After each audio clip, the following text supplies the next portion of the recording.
Assalamualaikum warahmatullahi wabarakatuh. Alhamdulillah, segala puji bagi Allah, Tuhan seluruh sekalian alam. Salawat dan salam, marilah sama-sama yang selalu mensajikan di pangkuan alam. Nabi besar Muhammad sallallahu alaihi wasallam. Pada sore hari ini, sambilan kita menunggu waktu maghrib tiba, saya ingin menceritakan satu hal yang bagi saya pribadi sangatlah menarik, yaitu tentang kisah seorang pencuri yang kemudian Allah memberikan petunjuk dan hidayahnya sehingga si pencuri ini dia insaf dan kembali kepada jalan yang lurus.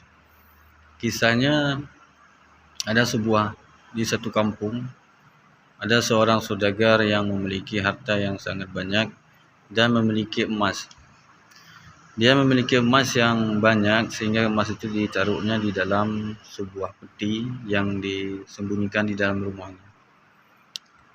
Di dalam kampung itu ada juga dua orang pencuri yang istilahnya pencuri yang biasa, yaitu pencuri yang bukan profesional tapi pencuri biasa di kampung.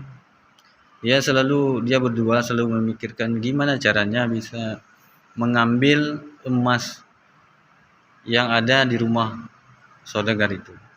Satu hari dia duduk dan berdiskusi bagaimana cara kita mencuri rumah itu, sehingga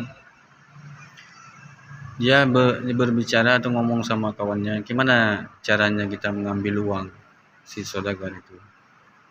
Kata kawannya, tidak mungkin kita bisa mengambilnya karena rumahnya tidak pernah kosong dan rumahnya pun sangat bagus dan sangat sulit untuk kita bisa masuk ke dalamnya.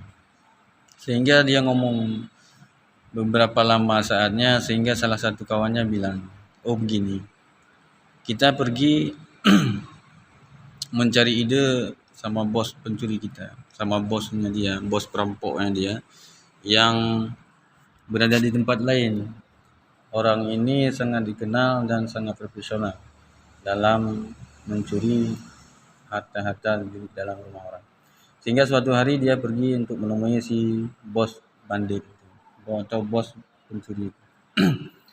Dia berkata, bos, saya ada kabar yang baik.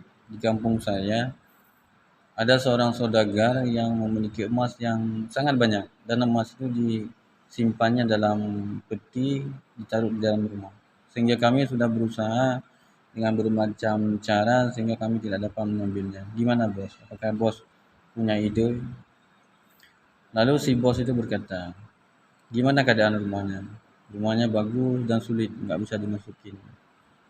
Terus si bos ini bilang lagi, apakah orang itu taat beragama?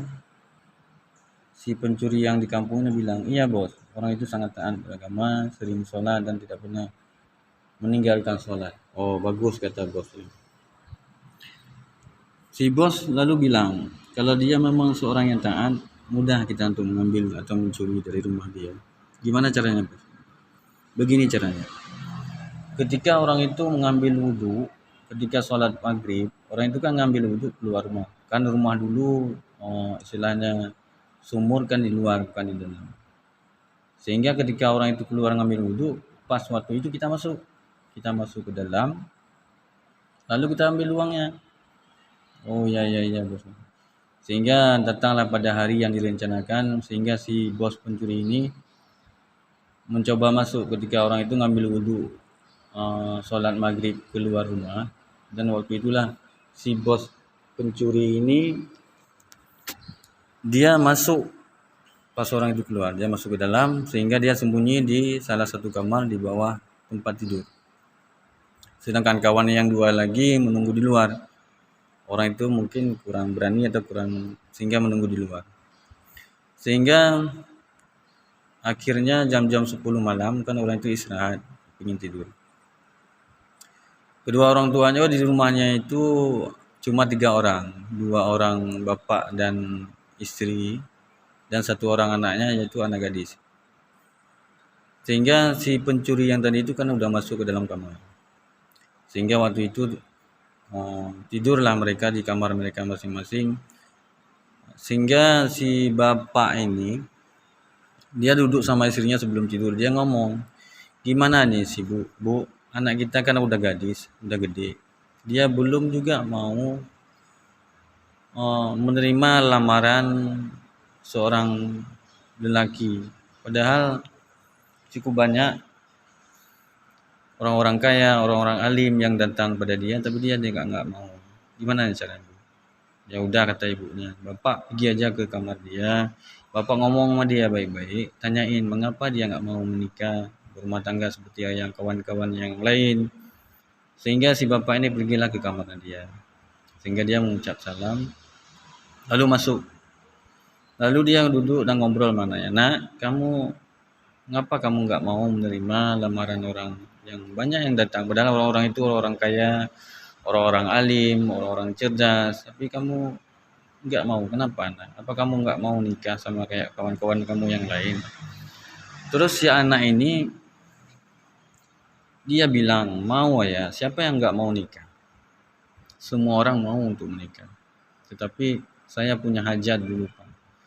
Bapak ingatkan ketika saya sakit dulu, saya punya hajat di dalam hati saya untuk menikah sama orang yang pergi hari Jumat ke masjid paling duluan, berturut-turut selama 7 hari." Sehingga singkat kata kisahnya biar nggak terlalu lama, rupanya si pencuri yang masuk tadi itu pas dia sembunyi di bawah tempat tidur si anak yang tadi. Sehingga semua yang pembicaraan mereka berdua kan didengar sama pencuri yang tadi. Sehingga akhir cerita mereka kembali dan tidur. Si pencuri ini keluar menemui kawannya dia. Terus bilang sama kawannya, "Nggak jadilah kita ambil emas itu, nggak dapat. Pas mau ambil tadi, tuan rumahnya bangun, sehingga pulanglah mereka." Itu alasan untuk memperdaya kawannya berdua itu, sehingga mereka pulang. Sehingga pas hari Jumat, si pencuri ini dia kan udah dengar yang diceritain di kamar yang tadi. Sehingga dia duluan ke masjid, paling duluan. Sehingga hitungan 1, 2, 3, 4, 5, 6. Sehingga si bapak yang tadi kan memantau siapa yang duluan. Sehingga bapak itu pun terkejut. Rupanya yang datang duluan itu adalah seorang pencuri yang sudah ternama, yang sangat terkenal dan sangat ditakuti oleh orang. Sehingga banyak orang yang bilang, "Wah, ini gawat. Bisa-bisa ampli atau peralatan masjid bisa hilang karena si pencuri ini udah datang ke masjid tumben, kan nggak mungkin dia mau tobat atau apa."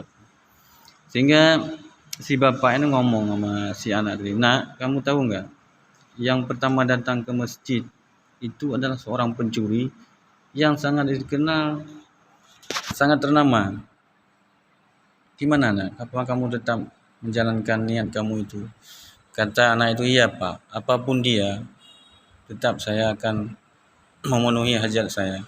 Karena itu adalah hajat, nadar saya harus jalankan, Pak." Walaupun dia seorang pencuri gitu. Sehingga hari ke-6 ke-7, ke-6 mau ke-7,